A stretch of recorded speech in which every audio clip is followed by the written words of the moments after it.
Boa tarde a todos, Pedro Thompson, CEO da Exame falando. Sejam bem-vindos a esta live, enfatizando o posicionamento da nova Exame, que é levar conteúdo de alta qualidade através de mídia, research independente e educação. Aproveito aqui também o espaço para destacar que no último mês conseguimos 40 milhões de visitantes únicos em nossa plataforma, um marco que nos posiciona como um dos principais veículos de mídia do Brasil. É uma honra para nós da Exame recebermos duas das mais influentes pessoas atualmente, André Esteves, Senior Partner do BTG Pactual, e Tom Friedman, autor de diversas obras literárias, colunista do New York Times e 3 vezes ganhador do Prêmio Pulitzer de Jornalismo. Após a apresentação, teremos a mesma legendada no nosso website, assim como no nosso canal do YouTube. Thank you all. André e Tom, have a good conversation.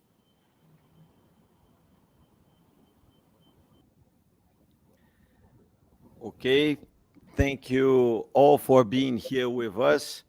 Today we'll have a nice chat with Tom Friedman. Tom is beyond everything that Pedro Thompson said. Tom is one of the most brilliant thinkers of our time. Author of a number of bestsellers. My favorite one is The World is Flat, given how original it was for that time. And Tom is nice. He's nice and bright, talking to a group of leading bankers in Davos or talking to my children in an informal conversation. So I had the privilege of listening to both, and I think you all will appreciate to listen to Tom on this conversation. So Tom, thank you very much for being here with us. It's a pleasure to talk to you in any moment, even in this virtual conversation. I prefer in person, but of course, all of our friends here in Brazil are willing to listen your views of this such a challenging moment of the world. So, guys, I think Tom will do a brief introduction, how he's seeing things, and then we'll have an informal conversation here. So, Tom, thank you very much for accepting, and please. Andre, thank you very much for having me for this conversation with you, with your magazine, with your readers, with your partners, and thank you for BTG for donating my fee to charity, because we're not only going to do hopefully inform today, but we're going to do good by doing this as well. Let me just start with a few basic framework points on how I kind of look at this situation. I have little doubt that the world as we know it will be divided between BC and AC, before Corona and after Corona. We're still not sure what the after Corona world will look like. And what I'd like to talk about are some of the parameters that I think will really define what it looks like. The first factor that's going to really define this world is the competition between two exponential forces. I call it the struggle between Moore's law and COVID's law. So Moore's law, coined by Gordon Moore, the co-founder of Intel back in 1965, said that the speed and power of microchips will double every 24 months. And Andre, it's really a metaphor for the power of innovation. We are desperately now in need of innovation around both vaccines and mitigating cures for the coronavirus. And everybody in the world is working on it. I know Brazilian pharmaceuticals are, American pharmaceuticals are, European, Indian, Chinese. Everyone's working on it. And thank God, because of Moore's law, the power of compute today to get us to that exponential we need of a cure fast is greater than ever. And I'm rooting for Moore's law now. Unfortunately, we're up against COVID's law. And COVID's law is delivered to us not by Moore's law, but by Mother Nature. And it's another exponential. And COVID's law basically says that if I have the coronavirus and I spread it to 3 people, and those 3 people spread it to 3 people, and we do that kind of through 10 cycles, we quickly get to 59,000 people. That's another exponential. And we're in a race now between those two exponentials.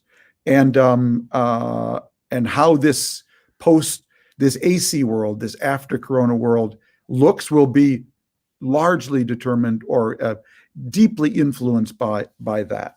The second thing I would say, Andre, you'll remember, because you lived through this, we all did, the 2008 banking crisis. And 2008, Warren Buffett famously said, you know, when the tide goes out, you see who's wearing a bathing suit and who isn't. 2008, he was talking about just really banks for the most part. But today, the coronavirus is like that receding tide, and it exposes any weakness in you as an individual, in your immune system or pre-existing diseases. It exposes which countries are well governed and which ones are not. It exposes which countries have strong health systems and which ones do not.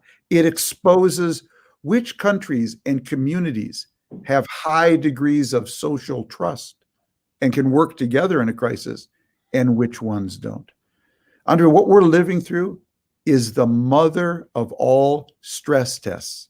In 2008, it was just a stress test about your bank.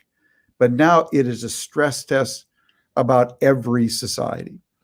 I wrote earlier about some research done by a friend of mine here at the University of Maryland. I'm speaking to you from Bethesda, Maryland, where I live outside of Washington, D.C. Her name is Michelle Gelfand. And Michelle divides countries in the world up between two kind of cultures. She writes about tight cultures and loose cultures. So tight cultures are very order-bound, authority-driven, tend to be top-down, very willing to follow order and direction.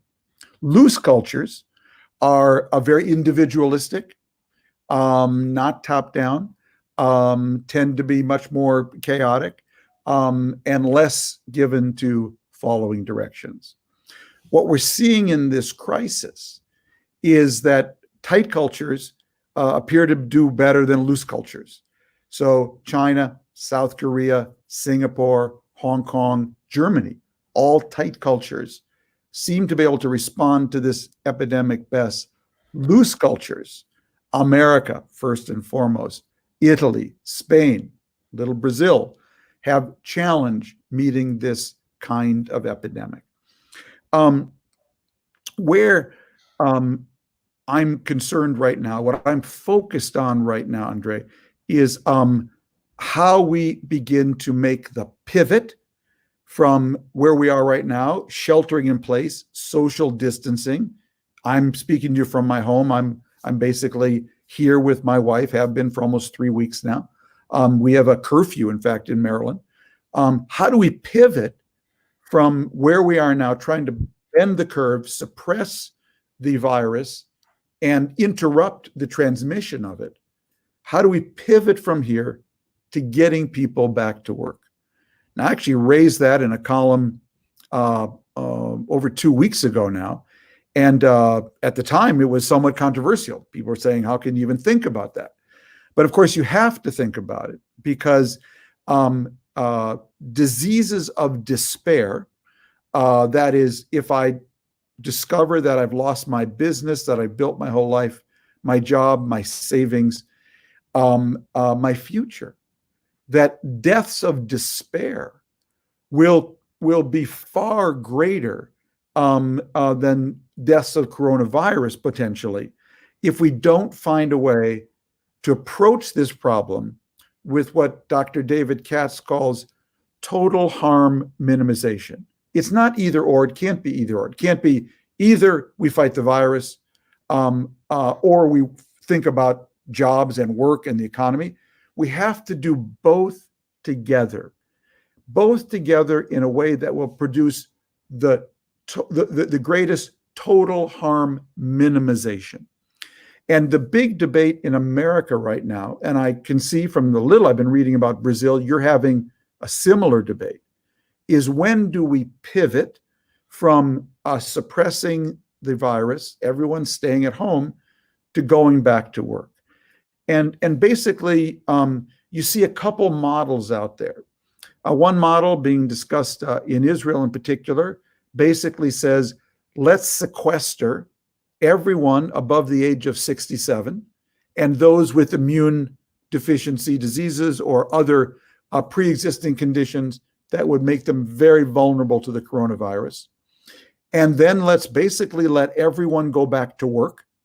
And let's bet, and it's a bet, that the number of people who will actually get the virus and need hospitalization and intensive care will be lower than the number of hospital beds, intensive care units, and respirators in the country. That's one way to approach it. It's a very crude, straightforward way, because we always have to remember with a virus, there's only two ways you get immunity. One is a vaccine, and we're probably at least a year away from that, even with Moore's Law. And the other is herd immunity. That is when 60 to 70% of your population acquires the disease, survives it, and develops immunity. So eventually the disease has no more hosts. So the big question is, how do you pivot? I gave you the Israeli example. Another example being discussed here right now, and this is going to become a bigger and bigger issue every day, is that we shut down as we have, we shelter in place, then we massively test as much as we can so we get a picture of the population. Who is getting sick?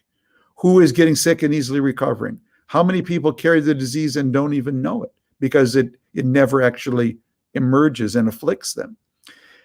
Shut down, test, and then risk stratified, that is, people with the least risk, the greatest immunity, or who've already gone through the disease and experienced immunity, begin to phase them back into the workplace so they can get the economy going then, while continuing to sequester, protect, and separate them from the elderly and those most immune compromised. What I would say, Andre, is in the next couple of weeks, we are going to have that not just discussion, it's already started in America. We're going to have some decisions around that in the next couple of weeks.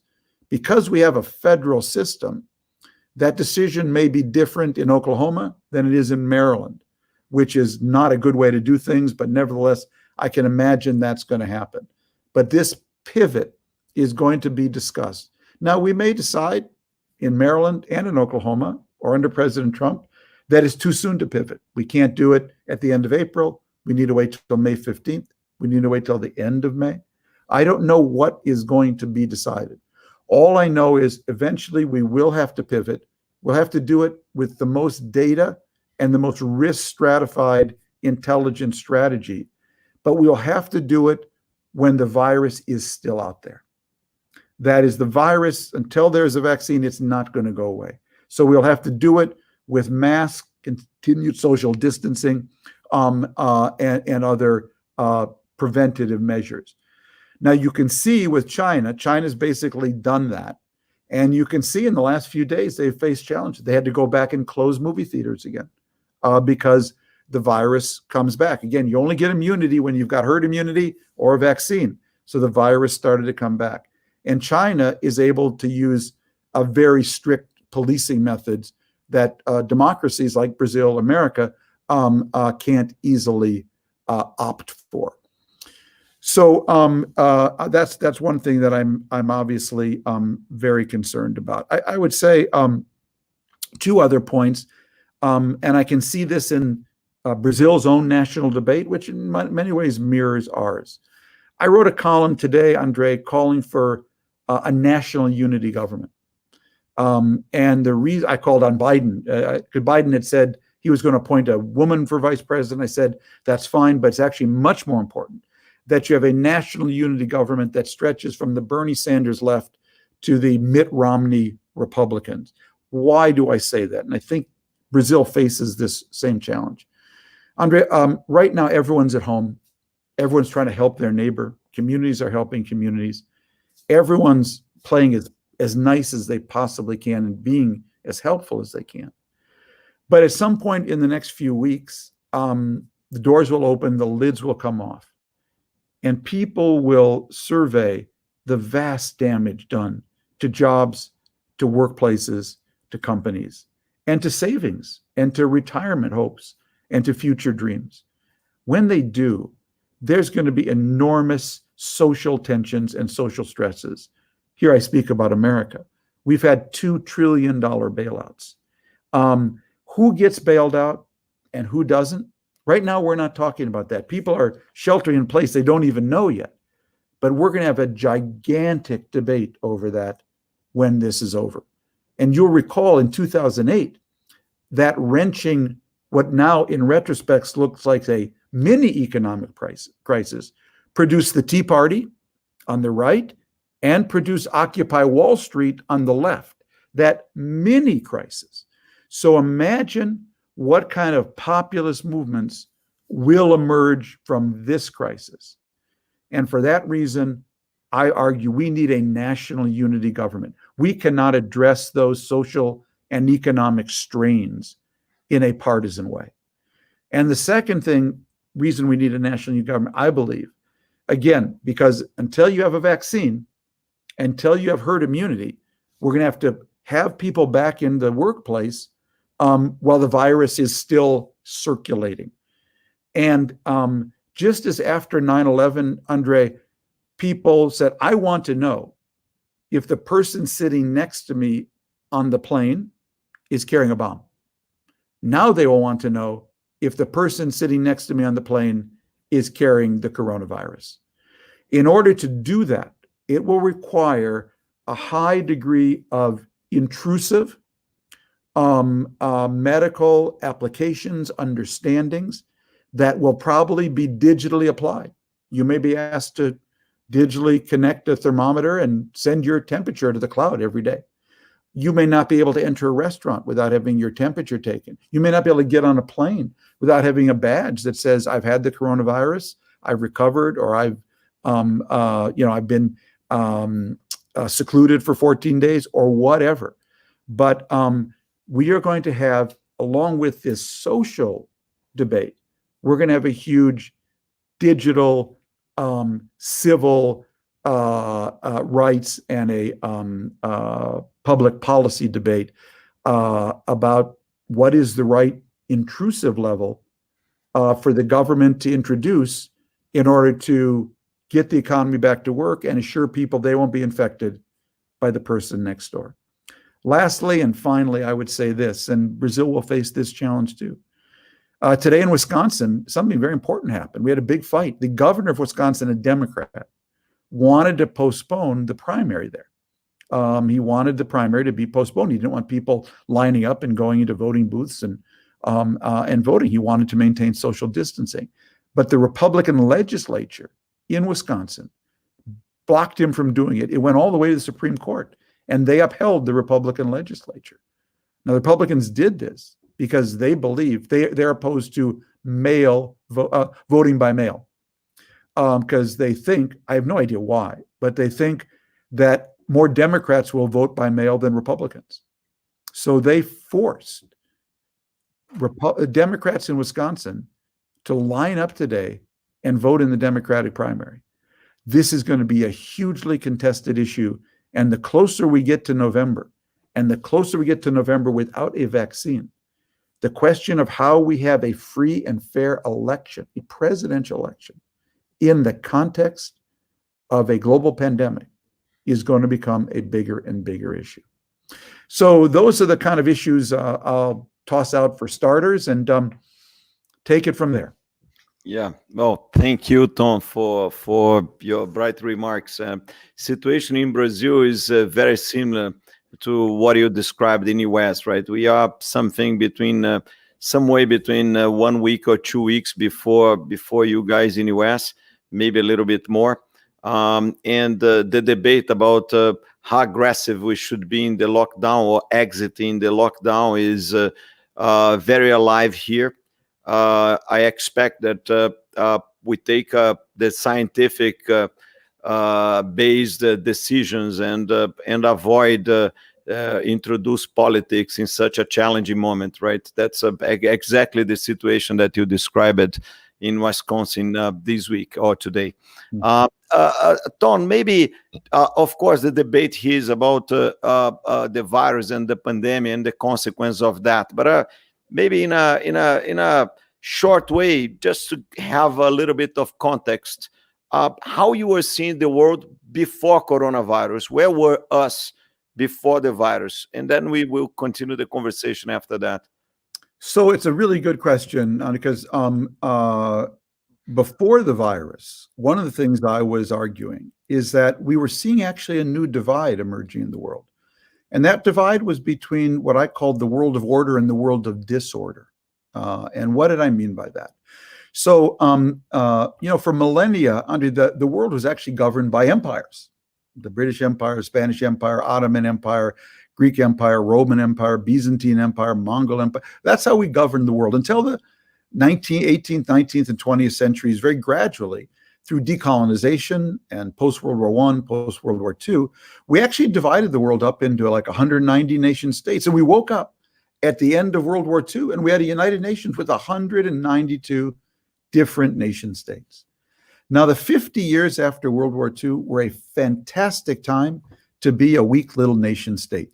If you were a nation state, that was a weak state, that was your era. Why? First, there were two superpowers competing for your affection in a global chessboard called the Soviet Union and the United States, throwing money at you, giving you foreign aid, giving you wheat, sending you arms, building your government house, building roads, educating your kids at Patrice Lumumba University in Moscow or Wichita State in America. You could be Syria, Andre, and lose 3 wars to Israel and get your army rebuilt for free all 3 times. Number one. Number 2, climate change was very moderate. No one was really talking about it. Number 3, populations were really under control. Number 4, no one had a cell phone to compare their leader with the village next door, let alone the country next door, let alone see what Paris looked like. And lastly, China was not in the World Trade Organization. So everybody could be in the textile business, could be in low-wage industries. Now, my argument is all of that flips in the early 21st century. Now, first of all, no superpower wants to touch you because all they win is a bill. And they say, no, thank you. Number 1. Number 2, climate change is now hammering many of these weak states. Andre, I did a documentary for National Geographic last year. It was about human migration, climate migrants in Africa. And we started in Senegal. Senegal today is already at 2 degrees rise average temperature since the Industrial Revolution. 2 degrees rise average temperature. Where have I heard that number? Oh, that's what the Paris Climate Agreement was designed to prevent by 2100. Senegal is already there. They're going to 4 degrees. Number 3, populations have exploded. Take a country like Iran. When the revolution happened in 1979, they had about 40 million people. Today, they have 85 million. And that's true across the developing world. And finally, fourthly, everyone now has a cell phone to compare their leader to the leader next door to see what the country next door looks like and whether it looks better. And a lot of those cell phones now actually have human trafficking apps on them. And lastly, China is now in the World Trade Organization. So nobody can be in the textile business. Really impacts low-wage industries all over the world. So as a result of these changes, Andre, on the eve of the coronavirus, what were we actually seeing? We were seeing the weakest of these weak states actually begin to fracture. We saw it in our hemisphere in Venezuela, Honduras, Guatemala, El Salvador. And what they were doing was that they were hemorrhaging, they were fracturing and hemorrhaging their people and basically not imploding, but exploding. I don't know how many Venezuelan refugees Brazil has received, but it's not a small number, I would suggest. Comparable to Syria. Yeah, exactly. I'm not surprised. So that was what was going on in our hemisphere. Meanwhile, across the ocean, from sub-Saharan Africa, North Africa, the Middle East, and Afghanistan, We were seeing the same process. We were seeing countries actually just explode. Libya exploded. Syria exploded. Iraq, we fractured and then exploded some more. Iran today is kind of shaky. I don't have to tell you about Afghanistan, Somalia. And what was going on there, again, was they were hemorrhaging their people. So what you saw globally going on, Andre, on the eve of this crisis, was a mass movement of people trying to get out of these zones of disorder into zones of order. Brazil was a recipient of these, of course, and we were via Mexico, and Europe was across the Mediterranean. And as a result of this, it was producing populist nationalist backlashes against, in the world of order, against these immigrant, migrant, refugee populations. So that's what was happening before this started. Now imagine how intensified that's going to be, again, when the lid comes off, because countries like a place like Iraq, I mean, just think about them, Andre, their oil price has collapsed. They really had no private sector other than the oil industry. There really is no public health system to speak of.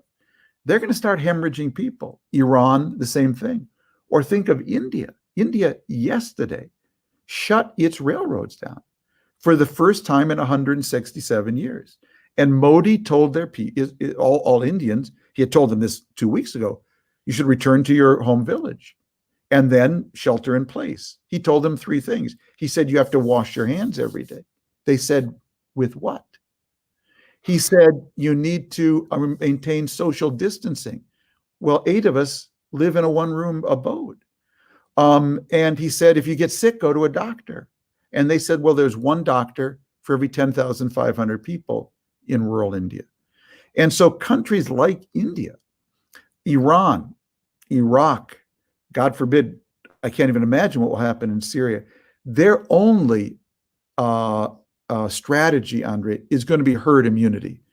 And herd immunity is it's a terrible way to deal with a pandemic. It means that pandemic will basically go through the society. It will kill the most frail. And basically, eventually, 60% of the population will become immune, and it will go away.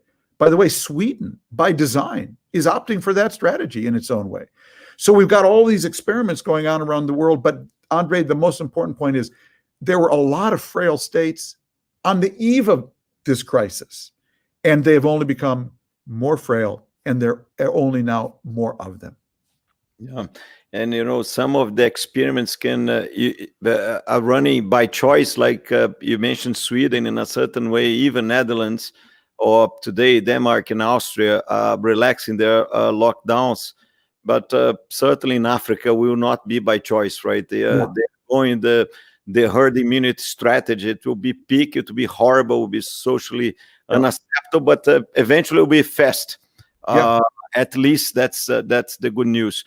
You hope as few people as possible losing their lives.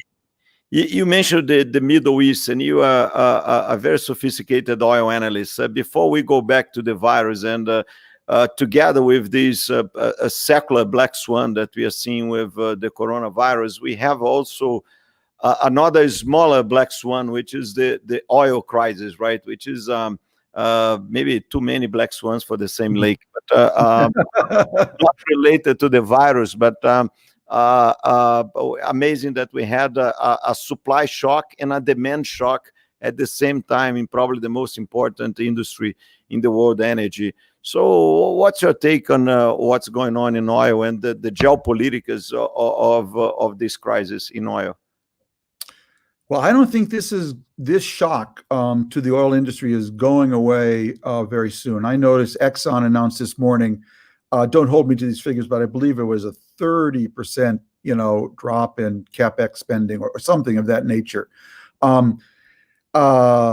Look, you've got really 2 things impacting the oil industry. We have this demand shock now. We have this massive oversupply. We have what appears to be a Saudi Russian desire to basically crush the U.S. fracking natural gas industry by collapsing the price. You have climate change in the background, which threatens to make all of these fossil fuels stranded assets. And I think the most interesting thing, this statistics actually I saw it today. Do you know, Andre, today in America, 21% of our electricity is produced by wind and solar, up from 18% last year. In Texas and California, wind and solar are now totally competitive with natural gas. Forget about coal. That's over. And natural gas prices have not come down that much. So one of the things that's going to happen in the AC after Corona world, I think, is an acceleration of wind and solar. And I think they've held up quite well. And by the way, you could see a real fall in the price of Chinese-made solar panels in this market.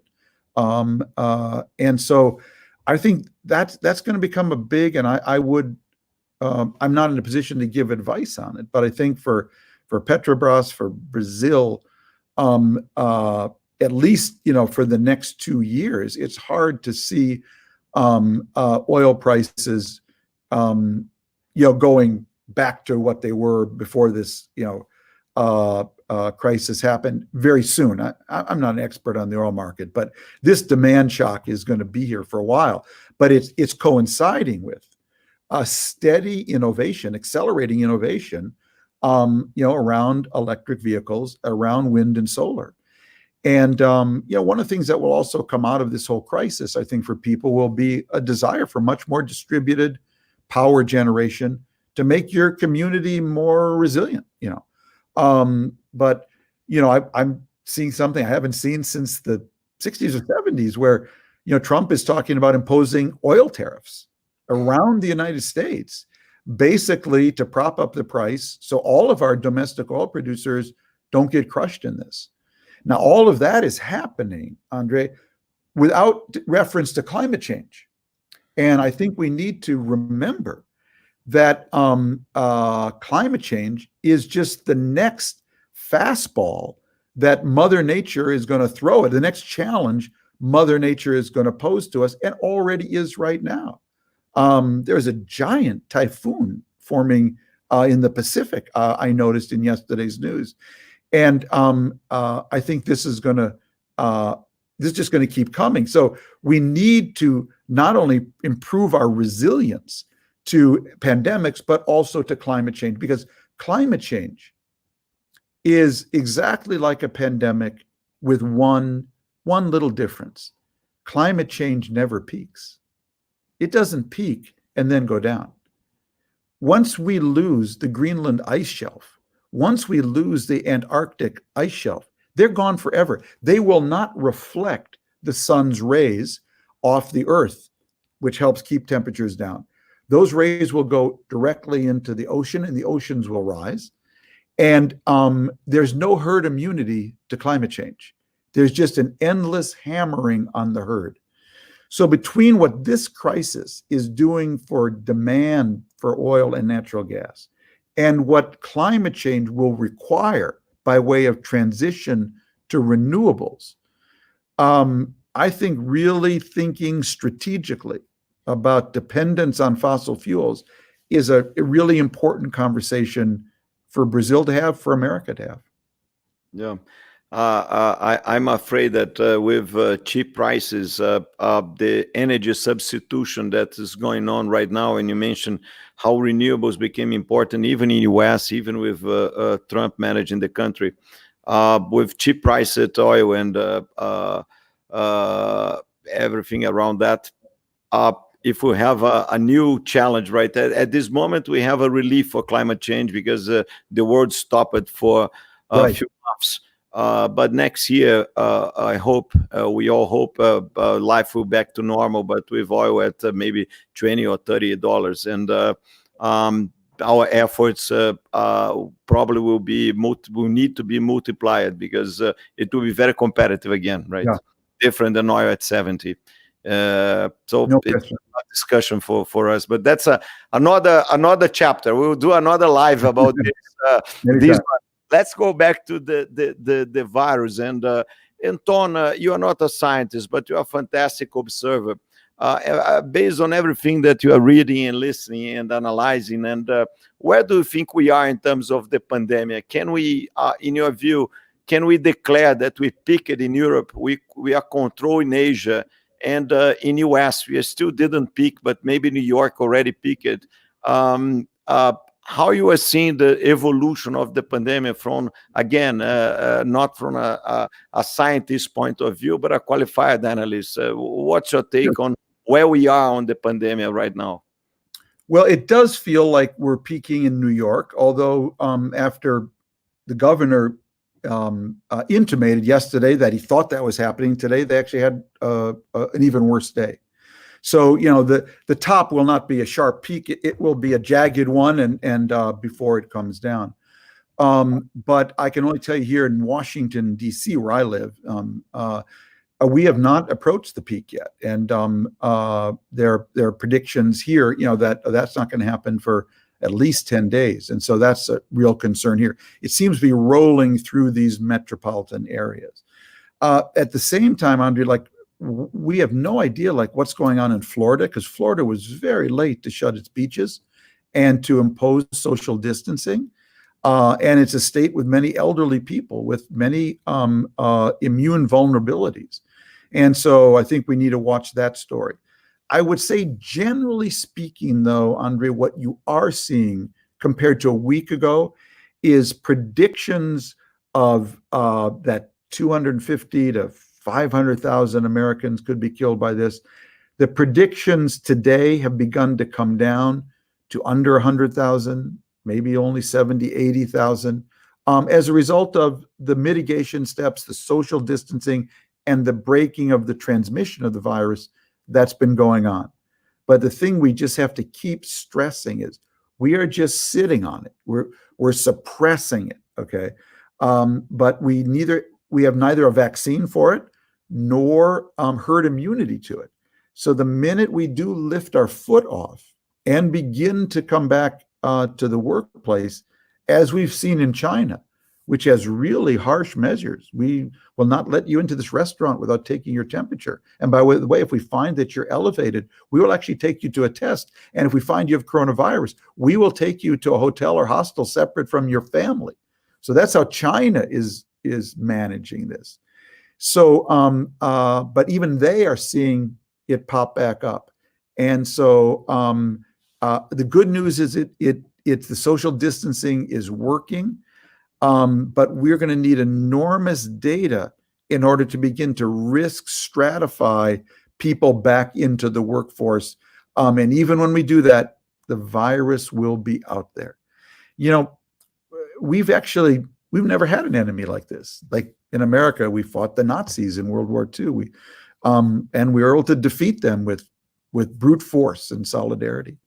We fought a Cold War with Russia. We bankrupted them. But the thing about Mother Nature, you know, the two most powerful forces on the planet are Mother Nature and Father Greed, the marketplace, okay? They're the two most powerful forces. But Mother Nature is not like the market. And where I think President Trump got in trouble early on is he kept thinking that whatever steps he was taking, if the market went up, it meant he was winning against Mother Nature. So he used the market, the Dow Jones Industrial Average, as his kind of personal thermometer as to whether his steps were bringing the virus down or up. But the Mother Nature is very different from the market. She doesn't open at 9:30. She doesn't close at 4, and she doesn't take weekends off. And so while Trump was looking at the market, Mother Nature was silently, invisibly, inexorably, exponentially, and mercilessly spreading this virus among us. And the thing about Mother Nature is that she's just chemistry, biology, and physics. That's all she is. You can't talk her up. You can't talk her down. You can't say, Mother Nature, we've been having a recession. Could you take a few months off? She's going to do whatever chemistry, biology, and physics dictate. And to put it in American baseball terms, Mother Nature always bats last, and she always bats 1,000. Do not mess with Mother Nature. And that is the challenge we face. We've never had an enemy like this. Hitler we could defeat. We could count on Hitler even defeating himself. The Nazi, the Russians, the Soviets, we could bankrupt, and we could count on them bankrupting themselves. But Mother Nature is inexorable. She's exponential, and she's merciless.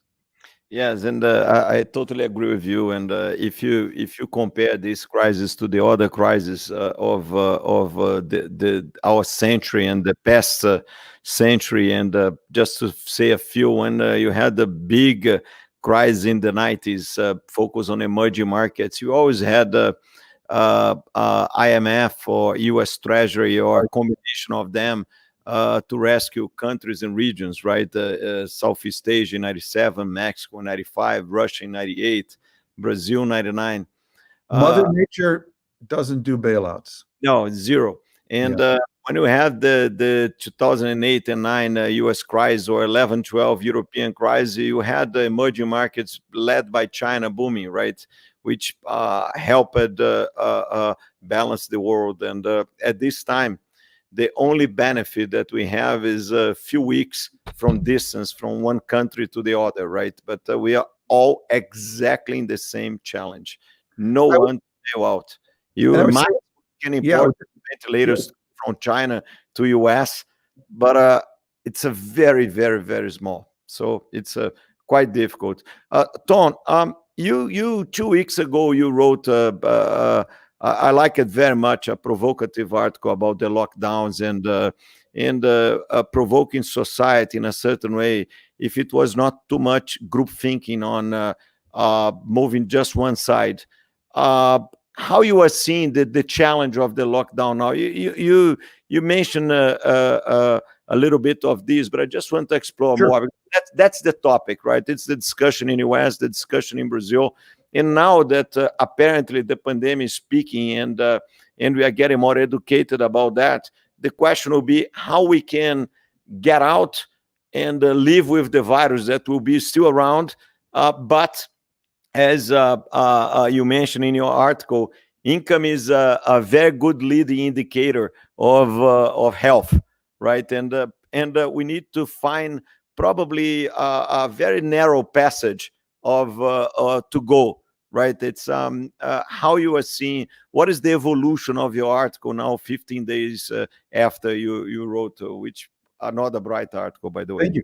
Well, when I wrote that with Dr. David Katz, it was not well received because it was 16 days ago, and we were pilloried in many ways for daring to bring that up. And the reason, I'm not a epidemiologist. I thought he was making important points, and the way I approached it was, look, I'm not an expert, but I think what this guy is raising is really important, and it is very critical in a crisis like this that we don't fall into groupthink.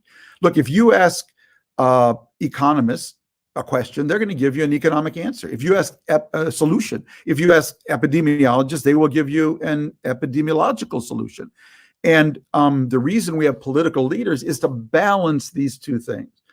And the important point, André, when you talk about this, though, is that we were not saying either save everybody or kill the economy and save everybody. We're saying we all need a strategy for marrying the two as best we can for total harm minimization to our economic health and our public health, of course. And so I alluded to this earlier. Basically, it's going to be for Brazil, for America, for everybody, some version of the most vulnerable need to be protected and sequestered. That's the elderly and those with immunity deficiencies. And at the same time, on a data-driven analysis and metric, we want to fold people back into the workforce, into the most critical jobs, who are the most immune. So that is people who have already gone through the disease, had it and had no symptoms, or had it and had symptoms that they've recovered from. So take that pool and put them in the most critical jobs, first of all. And then slowly, by data, from region to region, fold more and more people.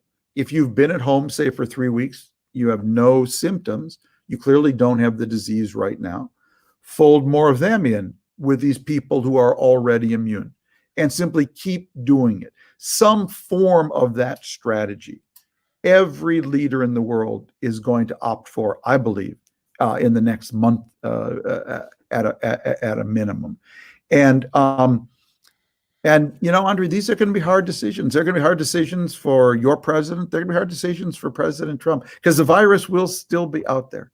It will still threaten people, and even young people, if they have any weakness in their immune system, or even if they don't. There's so much about this virus we don't understand. They could be not only hospitalized by it, they could be killed by it.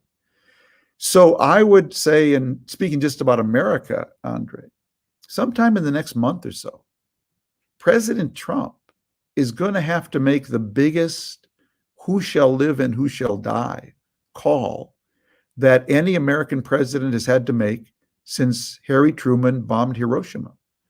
That is, he somewhere in these next few weeks, I'm pretty sure, he's going to make a call to either allow, invite, encourage people to go back to work when the virus is still out there, based hopefully on the best data analytics and risk stratification. He's going to make that call.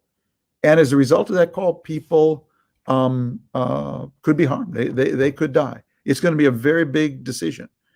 President Bolsonaro seems to have already, made that decision in Brazil, or seems to be tending in that direction. I don't know enough about the complexity there, but that's going to be true of every government around the world. Sweden's government, we've talked about, they've made a decision basically, and they're hoping that the number of people who need hospitalization and intensive care will stay below the number of hospital beds and intensive care facilities they have in the country. But these are the decisions, the tough decisions we're all going to have to make. The more you suppress the spread of the disease right now, the easier it is to manage, but you're still going to need massive amount of testing data, and ultimately, make some very difficult risk stratified decisions. Yeah. Well, Tom, to conclude our conversation, I would like to explore two of the most relevant points of the consequence of what we are living, right? How the world will be in the future. But I will divide the question into first, the political consequence of that, and then we talk about social, cultural consequence of that.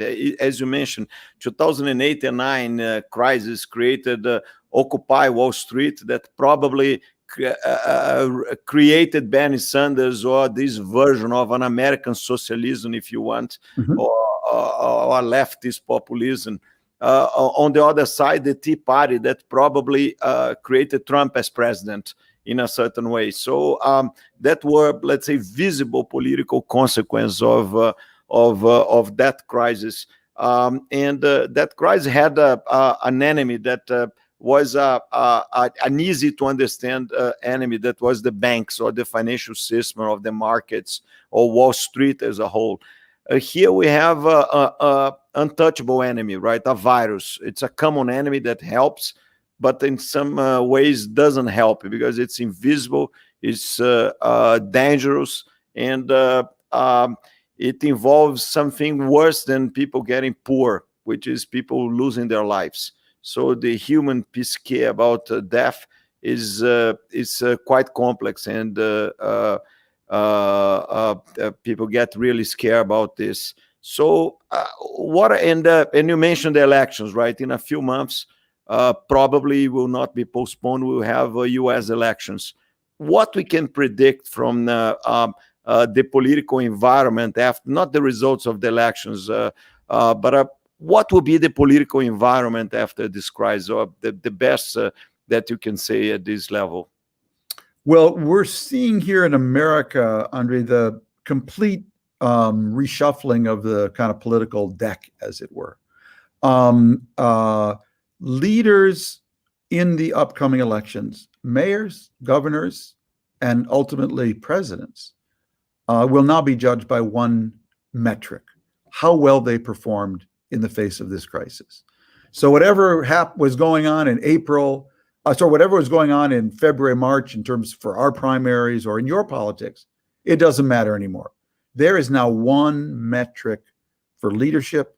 How well did you, how effective were you in galvanizing your city, your state, your country to meet this challenge? How much did you inspire and how much did you comfort? And so by that metric, suddenly the governor of New York, Governor Cuomo, has come out of nowhere and emerged as probably the strongest leader in the Democratic Party today. Vice President Biden has really been in enforced isolation and has not been able to actually prove himself in this crisis. So I still think Biden will be the nominee for president, but I wouldn't rule anything out in terms of could there be even a reshuffling of that deck. There's not a natural political pathway for that to happen, but I think anything is possible there. But so every leader is obviously got a whole new report card that he or she will be judged by. And we've had some men and women, leaders emerge in this crisis. The governor of Michigan is a woman. Governor of Rhode Island has done a fantastic job, another woman.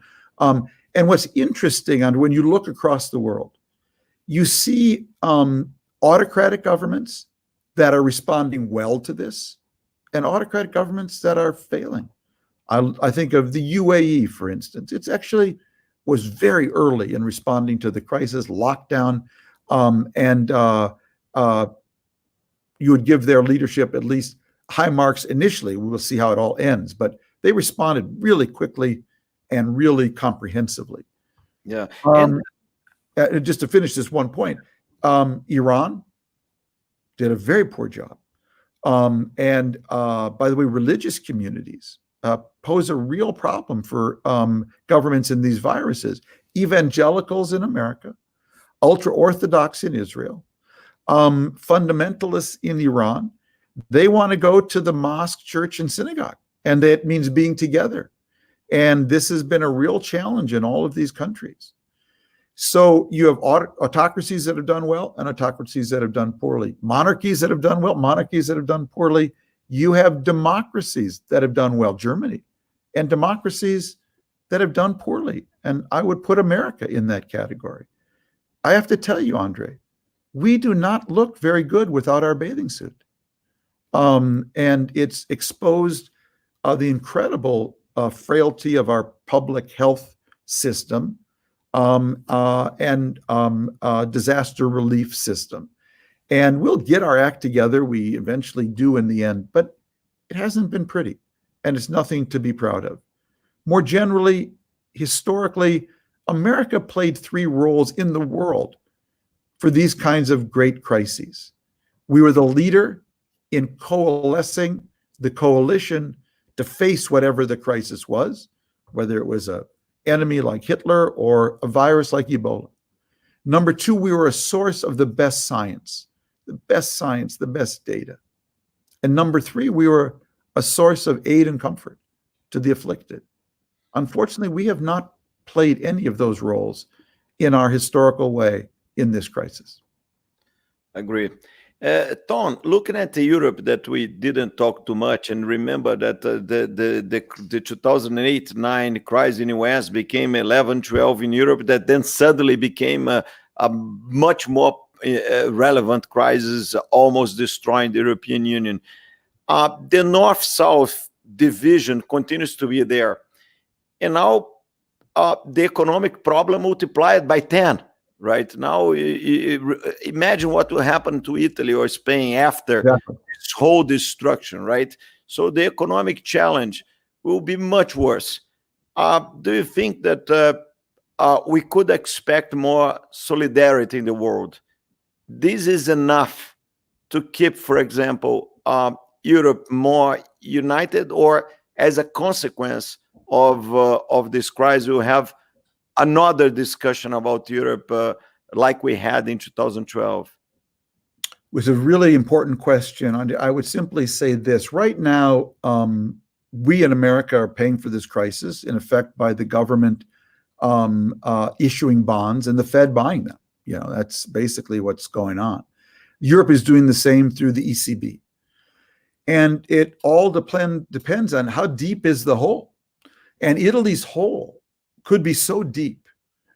And the unwillingness of, say, Germans or other Northern Europeans to transfer their savings to rescue Italy at a certain point, that Italy may, at some point, and maybe even Spain, say, we have to just go it alone. We have to break out, devalue our currency, maybe default on our debt.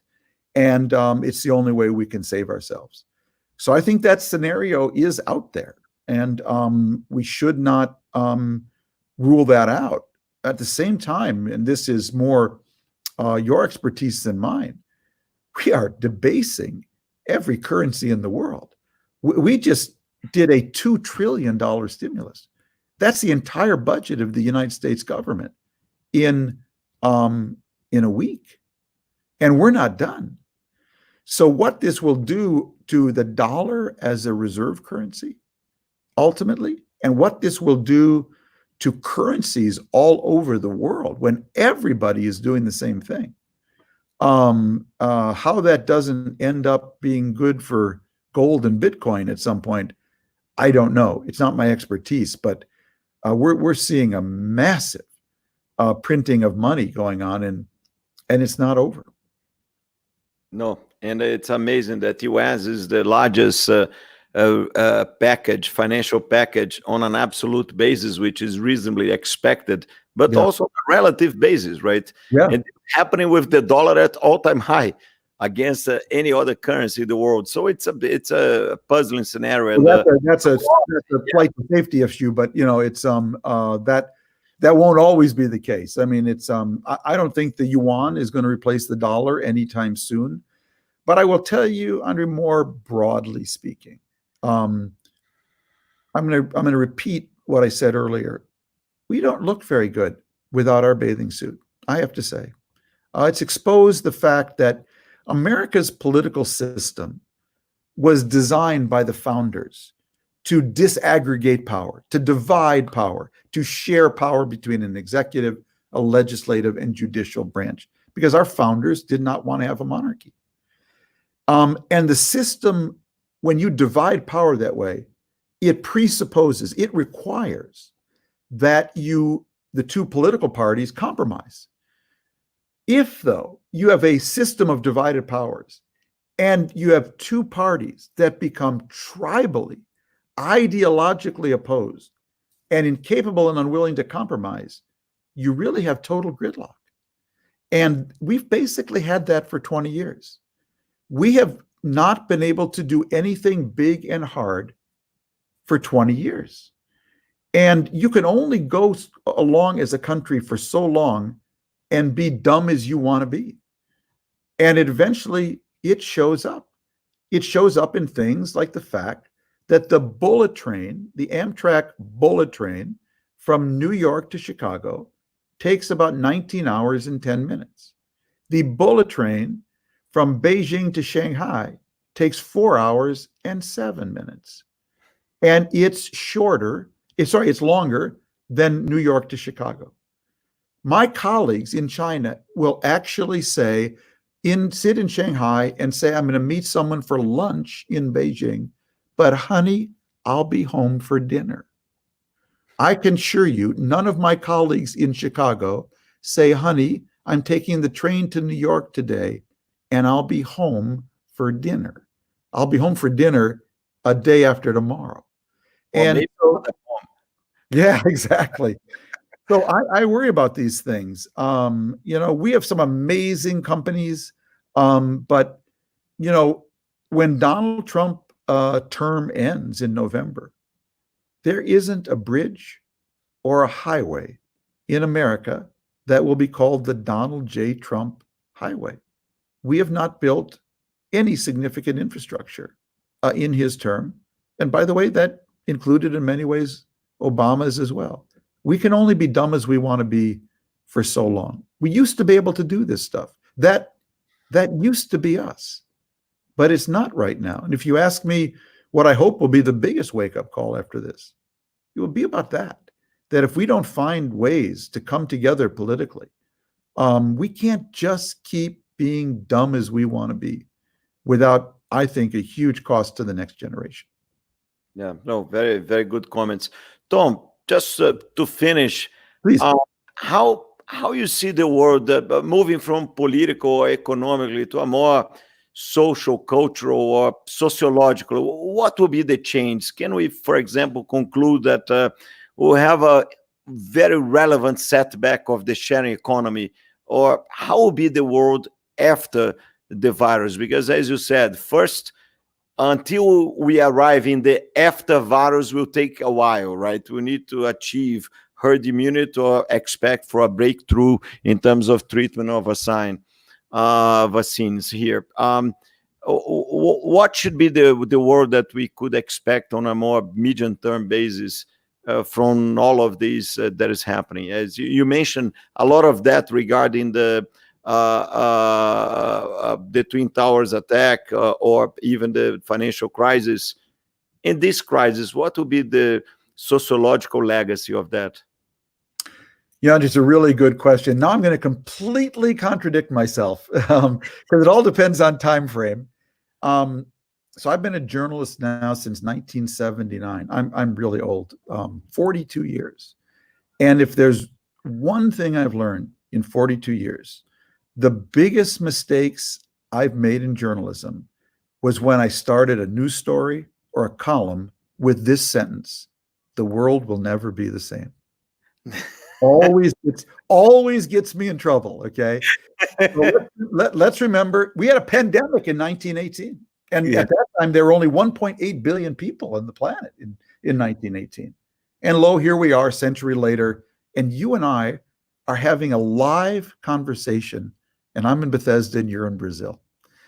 So we need to keep that in mind in terms of the long term. In the short term, I think this will accelerate B2B and B2C commerce through the internet.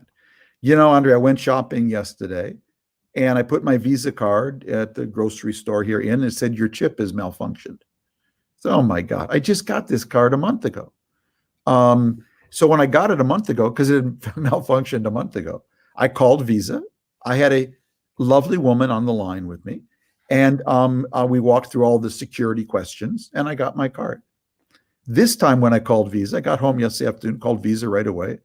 And the recording said that because of the tremendous demand on the system and the lack of people coming into the office, we've now automated everything.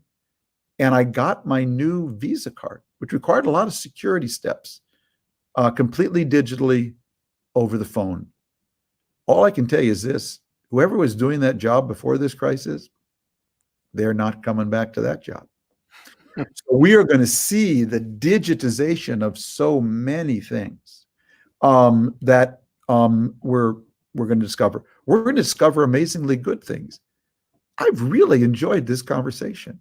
And by the way, I did this morning with friends in Dubai and through McKinsey collected all over the world. This is fantastic. Why the heck haven't we been doing this before? Okay. So we're discovering new tools and new uses. Wow, you and I, we could do this anytime we want. Your team, my team. Yeah. We're going to accelerate home learning. There's just no question about it through all of this. But you know what we're also going to do? We're going to appreciate teachers more. Because, you know, when I'm home with mom and dad, home learning off the internet, I really miss my teacher. So you're going to get expected and unexpected things. I think it's going to really be difficult in some ways for the retail industry. They're not only getting hammered now, but they were getting hammered before just by the internet and the move to online shopping and the Amazons of the world. And, you know, we're about to celebrate the Jewish holiday of Passover. You know, on Passover, we eat this matzah, this bread. Well, the stores were all out of it. And Ann said to me, no problem, I'll just go on Amazon and we'll get it delivered, you know, in 12 hours. And it's like, it's like God, can give you matzah now in 12 hours. It's just called Amazon, And so I think we're discovering all of these new things. And we're discovering the importance of neighbors, of the quality of your neighborhood. Can I walk somewhere? Of social trust. I think there'll be good things we'll discover. There are bad things we'll discover. I think 3D printing is going to explode after this. I can't be dependent on a supply chain for masks, for plastic covering. I think people are going to be using 3D printers now and look for ways to shorten supply chains more than ever. That's another thing I certainly see coming.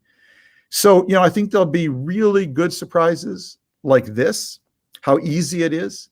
And there'll be some real negative surprises too. We don't fully understand them yet.